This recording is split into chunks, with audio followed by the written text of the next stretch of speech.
Thank you very much. All first generation carbon fiber stuff. To your staff. I'm staff too. I'm a center staff in Thank this you. I office. appreciate it. We just like to see those reports. Thank you so much.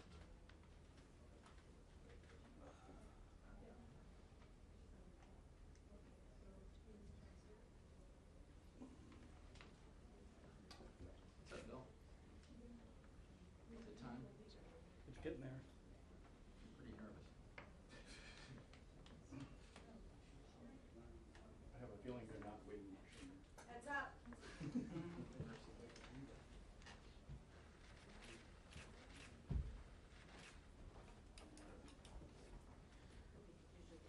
They were behind me. No, you're not alone. Landed me. We're here, Okay, reinforcements. okay. Just getting worried. Yeah. Thank you. I don't want to carry that up there.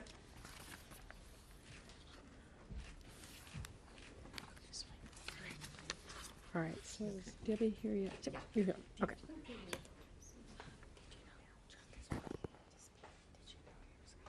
Mm-hmm. I hadn't heard. Yeah, I heard. He wasn't one of this. Yes. Hey. Hi, Chuck. Well- I should have worn my beautiful leg. I know, I wore clothes. I forgot, because I think in times like these, the aloha spirit is really important. I forgot to tell the group that I wore red, white, and blue for Hawaiian flag. I forgot. Are you guys done? Okay. Okay. All right. There are no two ways about it. Republicans intend to ban abortion nationwide. And it's not just me saying that, because they have made their plan public for all the world to see, plain as day. It's called Project 2025, the radical and detailed agenda that a far-right alliance is preparing to implement under a second Trump administration. My colleagues are going to have a lot more to say about how alarming this agenda is, but to give you an idea, they want to stack our courts with far-right judges who've been specifically vetted for anti-abortion views and rubber-stamped by extreme anti-choice groups. They want to try to misuse the 1873 Comstock Act, which the Department of Justice has repeatedly made clear does not apply, as a backdoor way to ban abortion nationwide by criminally prosecuting people for mailing medication abortion and potentially even the medical supplies necessary for abortion care. They want to take Title X funding away from trusted healthcare providers and give it to centers that lie to women to pressure them out of getting abortions. They want to have FDA reverse its approval of medication abortion completely, cutting off access in every single state in the most common method of abortion. They want a new regime of invasive abortion data tracking, giving a hostile federal government sensitive information about women seeking necessary health care. They want to refuse to enforce federal laws that say women in medical emergencies can get abortion care if it's necessary to save their health and life. And they will attack access to and insurance coverage of contraception, ripping birth control away from women in every state, especially low-income women. So to recap, right now, Donald Trump and his allies are planning a detailed roadmap, they've given it out, to rip away a woman's right to choose in every single state in America should they take power. Not just with legislation, by the way. They don't even need Congress to pass bills for most of it. They will try to do this with just Donald Trump in the White House wielding the power of the presidency. That is how dangerous this is. So here's what Americans need to understand. Abortion rights are absolutely on the ballot in November in every single state, and Project 2025 leaves no doubt. You can go read about it yourself. So if you want to stand up for abortion rights in America, you need to use your voice and your vote. With that, I will turn it over to our leader, Senator Chuck Schumer. Thank you, Patty. Thank you very much. And next month, we will continue our crusade to protect women's reproductive freedoms. The Republicans don't want to talk about it, but they're going to have to vote on it, plain and simple. Here's what they think. They say, this is the Republican plan, we don't need a federal ban when we have the Comstock Act on the books. There's a smorgasbord of options. I think the pro-life groups should keep their mouths shut as much as possible until the election. Our Republican colleagues may not want to talk about this issue because they know they're on the wrong side. They know their goal is to enact a nationwide abortion ban, but we're going to force them to vote on it. We're going to this is not a show vote. This is a show who you are vote, and we're going to show just who the Republicans are. And if you don't believe us, ask Donald Trump. Here's what he said. After 50 years of failure, with no one coming even close, I was able to kill Roe v. Wade, much to the shock of everyone. Without me, the pro-life movement would have just kept losing. That's probably true of Mitch McConnell. It's true of Mitch McConnell and all the Republican leaders. So I want to thank Senator Murray and all of my colleagues for being here, for their tireless work to fight back against Republicans' relentless attack on reproductive freedom. As we approach the 2-year anniversary of Roe, which will occur on June 24th, many of us are doing events in our states about that issue. As we approach the 2-year anniversary of Roe being overturned, this month could have been a month when the Senate came together to protect Americans' reproductive freedoms. It could have been a month when both sides came together to pass common sense legislation protecting reproductive care like contraception and IVF. It could have been a month when we put to rest the worries of the millions of women across America enduring attacks on their reproductive freedom in the aftermath of Roe. But instead, June has been a dismal month for MAGA Republicans and their attacks on women, families, and reproductive rights, because Senate Democrats are forcing them to vote and show who they are and what they believe. And it's shocking to many Americans that they wouldn't protect the right to contraception, they wouldn't protect the right to IVF, and they wouldn't protect the right to have an abortion. In the last 2 weeks, Senate Republicans have shown that for all their attempts to sound moderate on reproductive care, when it comes time to vote, they choose MAGA extremism. We tell America, look at how they vote, not by how they talk or how they zip up their mouths and refuse to talk about this issue. When Republicans block protections for IVF, as they did a few days ago, they chose MAGA extremism over the American people. When they block protections for contraception, a few weeks ago, they chose MAGA extremism over the American people. These hard-right extremists are hell-bent on restricting every reproductive right on the books if they take control in November. And they went so far to put it in writing. Listen to this. They've outlined extreme plans in Project 2025. Read it. See how extreme it is. And that's the plan crafted by Trump allies and former Trump administration officials, and it speaks for the Republican Party, unfortunately, with rare exception, as a whole. So we have to fight back. It's why yesterday I took the first procedural step to place on the legislative calendar the Reproductive Freedom for Women Act, sponsored by Senator Murray, myself, and co-sponsored by every Democratic woman in the Senate on our side of the aisle. The measure affirms a woman's fundamental right to choose and calls for enshrining the protections of Roe into law, which the overwhelming majority of Americans want. I will work with my colleagues to bring it to the floor as soon as possible. In short, we don't have time to waste. When Donald Trump continues to this day to brag about working with Senate Republicans to confirm 3 right-hard Republican justices who eliminate Roe, we know the Republicans will never stop choosing MAGA extremism over the American people. But Republicans can't run away from the basic truth. Their record on women's health care is outright abysmal, it is shameful, and dangerously out of step with the views of Americans. But we assure America, we in the Democratic caucus, led by these great senators, are going to keep fighting and standing up for the American people and standing up for reproductive rights. Senator Stabenow. Well, thank you so much, Senator Schumer, and thank you, Senator Murray, for bringing us together. This is all hands-on-deck moment in terms of women having the freedom to make our own reproductive health decisions. In fact, for any American to have the freedom to make their own reproductive health decisions. That's what this is all about. And both Senator Murray, Senator Schumer have talked in the big picture of everything that's at stake. I want to focus on one specific piece, and that is mifepristone, who is the medicine that is used most often for early stage abortion. Last week, we were able to breathe a temporary sigh of relief that the Supreme Court didn't restrict mifepristone, but we know it was only on legal issues of standing, and that they gave a roadmap about how to come back to the court. But we also know this drug is safe, it's effective, it's been used in over half the abortions in the United States for more than 20 years. That's the reality.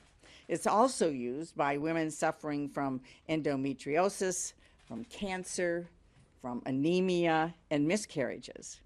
And one woman, that Larissa, who spoke with me, talked about experiencing multiple heartbreaking miscarriages, and she needed to use mifepristone to complete the miscarriages so she could try to get pregnant again. This wasn't about an abortion. It was about having a process that would allow her to be able to be healthy and have another baby. She said mifepristone is sometimes used as, quote, part of the puzzle of people having families. After years of trying, Larissa and her family now have a beautiful daughter, and they are so pleased that they were able to do this and use this important drug. But unfortunately, this ruling leaves a question mark about what's going to happen down the road. Now, we know that it's not going to stop new legal challenges for the drug. And we also know, more importantly, this, that if Donald Trump is in the White House next year, there is no doubt that he and Republicans will continue to use every tool possible to ban mifepristone, as has been shown by these quotes, including restricting the shipment of this life-saving drug to women across the country. And his administration will try to revoke the original decision of the FDA in 2000, the approval of mifepristone.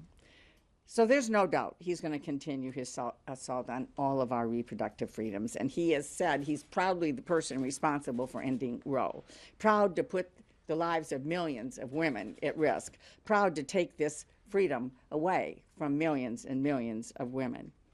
Today, 1 in 3 women now live under extreme and dangerous abortion bans. And if you think they're going to stop there, you have not been listening to them.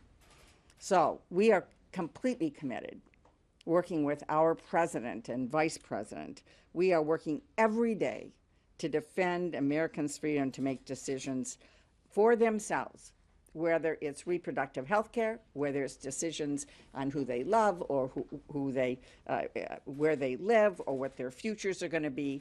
These are basic freedoms for Americans, and we are committed to making sure Americans do not lose these freedoms in the long run. Senator Klobuchar. Thank you. Thank you, Senator Stabenow. Thank you, Senator Murray, Senator Schumer, and my colleagues here. I think everyone remembers where they were when they found out that this decision was real, that it wasn't just a leaked opinion 2 years ago. I was getting my hair cut, and all the women there that were around me going, what? And from that day on, we predicted what would happen, and it has sadly really all come true. We predicted back then that we were going to see a patchwork of laws. And we have a presidential candidate in Donald Trump that is calling for giving it back to the states. So, well, what does that mean?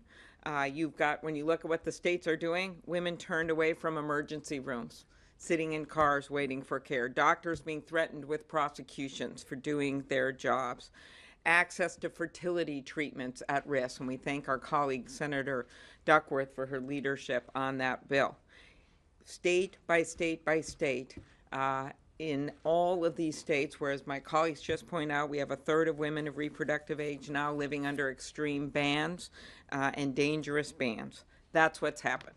The other thing that we predicted that would happen is women across this country are confused because they're waiting and waiting for what is the next court case going to say. Well, we thought we didn't have mifepristone in Texas, but now I guess it's okay because of this appeal and that appeal. This is no way to protect people's rights. Getting me to my topic with is judges. Reproductive rights are in jeopardy because we have an extreme Supreme Court with Trump-appointed judges that overturned 50 years of precedent, overturned Roe v. Wade. And if you look to a future and you look at that plan they put in place and you look at the stuff that's out there, we would see more judges the same. Several other states like Idaho, Kansas, Missouri are pursuing litigation like we saw in Texas on mifepristone. And that's why every judge we confirm makes a difference. As a member of the Judiciary Committee, proud we have confirmed over 200 judges, but it isn't just the quantity, it's also about the quality. We know the American people are with us. They are with us on having judges in place that actually respect the law. They are with us on choice. Since Dobbs, voters from Ohio to Kansas have stood with us. And the best solution here is to codify Roe v. Wade into law and to continue to put judges on the court that actually wish to respect the law. Thank you. All right. Senator Hirono. You're up. Thank you.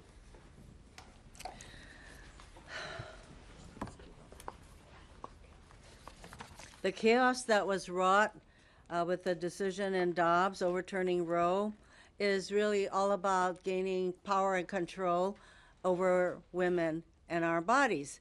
Does it surprise you that Donald Trump is all in on all of these efforts to gain power and control over women's bodies and lives? Shouldn't come as a surprise to any of us.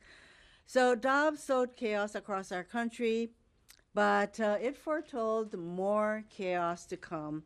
And in his Dobbs concurrence, Justice Thomas called for the court to, quote, reconsider other privacy rights, including the right to contraception. Now, Donald Trump and his allies are making clear that if they regain power, they're coming after contraception. And Project 2025 is their blueprint. I ask all the members of the press, take a look at what's contained in Project 2025. This is a blueprint for what the MAGA Republicans and Donald Trump and his ilk want to do to the rest of us in this country. This is a blueprint. So to start, they want to rename the Department of Health and Human Services the Department of Life. Let that sink in. They'll reclassify common forms of contraceptions like Plan B as abortificants. I can't even say the word, but you know what I mean. To make it as difficult as possible to access contraceptives. And they'll try to redirect federal funds from Title X family planning program to so-called crisis pregnancy centers that manipulate women in need of basic maternal guidance, medical guidance. And what's worse, Project 2025 calls for cutting off Medicaid funding for Planned Parenthood, despite the fact that Planned Parenthood is often the only option for women with low income seeking contraceptives. This isn't about protecting life, it's about power and control and the Republicans' obsession with controlling women's bodies. So this isn't hypothetical. MAGA Republicans are telling us exactly what they plan to do. They're not just going after abortion, making abortion illegal throughout the country, but they are going after just about every other way that women can make decisions about our lives. That includes contraception. And that is why the Democrats are fighting to codify our reproductive rights and sound the alarm. Next is Very good. Next. Senator Rosen? No, it's Tammy. Sorry. Senator Duckworth.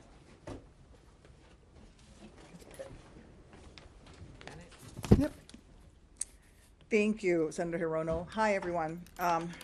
So 10 years ago, when I was going through one of my rounds of IVF, my fertility doctor said, you know, if personhood, this idea of personhood, where a fertilized egg is a human being with equal rights to you, takes hold, then we can't do what we're doing today, which is discarding 3 of the 5 fertilized eggs that we had retrieved because they were non-viable. They had stopped growing. And if he had implanted those in me, they would have caused miscarriages. He said this could potentially be manslaughter and murder. That was 10 years ago. 3 years ago, before the Dobbs decision came down, as the arguments were being heard, the Association for Reproductive Medicine put out a bulletin to all of their members, practitioners in reproductive medicine, and said, hey, just so you know, if Dobbs does actually pass and Roe v. Wade is overturned, you might want to reconsider practicing medicine in these red states, because with the fall of Roe, you could potentially be put into legal jeopardy. This came out from the Association for Reproductive Medicine, formally to all of their doctors. And now we see it happening. We see doctors leaving all of these red states, moving away because they can no longer practice medicine. We see women not being able to access basic reproductive health care. So, you know, as we prepare to mark the 2-year anniversary of the Dobbs decision, I find myself getting more and more mad every single day because we've seen this coming. They've been telling us this is what they're going to do. Yet, for months now, Republicans have been running to cable news shows telling every camera in sight, just like their ringmaster Donald Trump has been doing, that no one cares about women more than they do, that no one cares more about defending women's rights than they do, and that all they want to do in this scary post-Alabama ruling reality is to defend Americans' access to IVF. But for anyone who's paying any attention, you know that's not true. That is a lie. Until you solve the problem of personhood and a fertilized egg being a human child, then you don't get to the point where women can have safe access to reproductive health care, to assisted reproductive technology, to safe and abortions if needed. Just last Thursday, my Republican colleagues blocked my Right to IVF Act, which would have enshrined into law the simple standard that no hopeful parent or doctor can be criminalized for IVF. If Republicans actually cared as much about protecting IVF as they do about protecting Donald Trump's ego, this would have been a simple yes vote. If they actually wanted to find a real fix for this crisis that countless Americans are facing, they would have joined me in passing this very obvious solution. Because the threat to IVF isn't some far-fetched hypothetical. As GOP legislatures, courts, and the Extremist Project 2025 have made all too clear, this threat is already a real-life nightmare for countless women who are now forced to live in fear that Republican success come this November would even further imperil their right to try to create a family, to try to create a child. Hopeful moms who remain unsure whether living in a red state under a Trump presidency could mean getting jail time for committing the supposed sin of needing modern medicine to help bring into the world a baby that they want to love and cherish, a baby that they've dreamt of for years. So when someone shows you who they are the first time, believe them. That's how the saying goes. Well, Republicans have shown us who they are 1, 2, 3, 4,000 times. When the rubber meets the road and we ask not for just for empty words on Twitter, but for their vote, they won't lift a finger to protect women in this country. As a mom who struggled with infertility and needed IVF to have my 2 beautiful little girls, all I can say to my Republican colleagues in this moment is, how dare you continue to lie to the American people? How dare you continue to dash the hopes of so many families looking to have that precious child? And I wish you luck as you try to excuse your hypocrisy to every one of your constituents back home who are facing the heart-wrenching struggle of trying to have their own little girl or boy to cuddle and love, who are terrified that your blind loyalty to Trump may have just snatched that dream away from them. Shame on you. And now I'll pass it to Senator Rosen.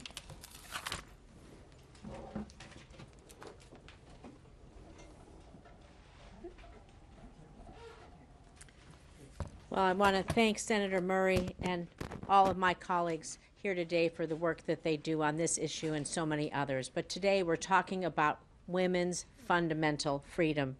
And as my colleagues have already made clear, overturning Roe v. Wade was just the beginning of anti-choice extremist attacks on women's reproductive freedoms.